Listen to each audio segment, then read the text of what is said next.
তিন দফা দাবিকে সামনে রেখে দিনহাটা ১ নং ব্লক সমষ্টি উন্নয়ন আধিকারিকদের অফিসে অবস্থান বিক্ষোভে সম্মিলিত প্রতিবন্ধী সমিতি। বৃহস্পতিবার দুপুর থেকে ওই সংগঠনের পক্ষ থেকে অবস্থান বিক্ষোভের পাশাপাশি ডেপুটেশন প্রদান করা হয়। তাদের ওই দাবিপত্রে উল্লেখ রয়েছে, প্রতিবন্ধীদের জন্য মানবিক ভাতা ন্যূনতম ৩,০০০ টাকা করে দিতে হবে। বাংলার বাড়ি প্রকল্পে প্রতিবন্ধীদের জন্য সংরক্ষণ করে আবাসন দেওয়ার বন্দোবস্ত করতে হবে। শুধু তাই নয়, বিগত বছরে অনুষ্ঠিত হয়ে যাওয়া প্রতিবন্ধীদের দার্শনিক ক্রীড়া প্রতিযোগিতার বরাদ্দকৃত টাকা দেওয়া হয়নি, এমনটা অভিযোগ তোলা হয় সংগঠনের পক্ষ থেকে। অবিলম্বে সেই টাকা দেওয়ার দাবিতে সরব হয়েছেন সংগঠনের নেতৃত্বরা। এদিন ওই কর্মসূচিতে সেখানে সংগঠনের পক্ষে উপস্থিত ছিলেন অনন্ত বর্মন, মরিদুল মিয়া, আজিজুর রহমান সহ আরও অনেকে। এদিন তারা একদিকে যেমন দিনহাটা ১ নং ব্লক ভিডিওর কাছেও ডেপুটেশন দেন, পাশাপাশি দিনহাটা ১ নং ব্লক পঞ্চায়েত সমিতির সভাপতির কাছেও তারা ডেপুটেশন দেন। যদিও তাদের ডেপুটেশন বিষয়ে দিনহাটা ১ নং ব্লক ভিডিও গঙ্গা ছেত্রী ও দিনহাটা ১ নং পঞ্চায়েত সমিতির সভাপতি তপতি রায় উভয়ই জানান, তারা যে সমস্ত দাবি পেশ করেছে সেগুলি খতিয়ে দেখা হচ্ছে। পাশাপাশি খেলা চালানোর জন্য তারা যে পরিমাণ অর্থ দাবি করেছে, পঞ্চায়েত সমিতি নিজস্ব তহবিলের অবস্থা খারাপ থাকায় সেই অর্থ সম্পূর্ণটা এই মুহূর্তে দেওয়া সম্ভব নয়। তাই তাদের সাথে আলোচনা করে তাদের দাবি অর্থ কমিটির প্রেরণ করা হবে।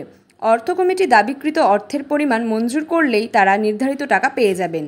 এবং কুচবিহার জেলা কমিটির পক্ষ থেকে আমি সভাপতি মোহাম্মদ আতিকুল রহমান, সহসভাপতি বিজয় শেঠ, আমরা দৃঢ় কণ্ঠে বলিতেছি যে ১ নম্বর আমাদের ডিমান্ড বা দাবি, বিগত ১৪ই ডিসেম্বর ২০২৪ আমাদের বিশেষভাবে সক্ষমদের জন্য বাৎসরিক ক্রীড়া প্রতিযোগিতা হয়েছিল। দিনহাটা ১ নং পঞ্চায়েত সমিতি এবং দিনহাটা ১ নং ব্লকের মাধ্যমে অনফান্ডেড বরাদ্দকৃত ২০,০০০ টাকা দিয়ে করার কথা ছিল, সেই টাকাটা আমরা পাইনি।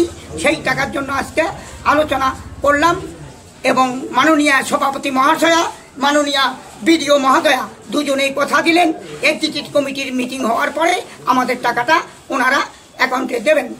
২, আমাদের বাংলার বাড়ি প্রকল্প পশ্চিমবঙ্গ সরকারের সম্মানীয় মুখ্যমন্ত্রী মমতা ব্যানার্জির অর্ডারে যেটা হয়েছিল, এর আগে সার্ভে হয়েছে, আমাদের নামগুলো অনেকে ছিল অনেকে ছিল না। এবার নেক্সট যেবার সার্ভে হবে, মাননীয় ম্যাডাম বিডিও মহোদয়া এবং সভাপতি মহাশয়া ছিলেন, ওনারা কথা দিলেন এবার যে সার্ভে হবে সঠিকভাবে সার্ভে হবে, আমাদের বিশেষভাবে সক্ষম ব্যক্তিদের নাম দিনহাটা ১ নং ব্লকে থাকবে, অন্যান্য যেভাবে সার্ভে হয়। ৩ নম্বর ডিসেবিলিটি পেনশন বা বিকলাঙ্গ ভাতা, ওনারা বললেন এই ভাতাটা নাকি ডাইরেক্ট কলকাতা নবান্ন থেকে সরাসরি পেমেন্ট ট্রেজারি বিল্ডিংয়ে ঢোকে। বাই বিভিন্ন গণমাধ্যম বা বিভিন্ন মিডিয়াতে দেখা গেছে ২,০০০ টাকার পাস হয়েছে, আমাদের অ্যাকাউন্টে ঢোকে নাই। তা ম্যাডাম বললেন যে এই টাকাটা যদি সরাসরি পাস হয়ে থাকে ডাইরেক্ট আপনাদের ট্রেজারির মাধ্যমে অ্যাকাউন্টে ঢুকবে।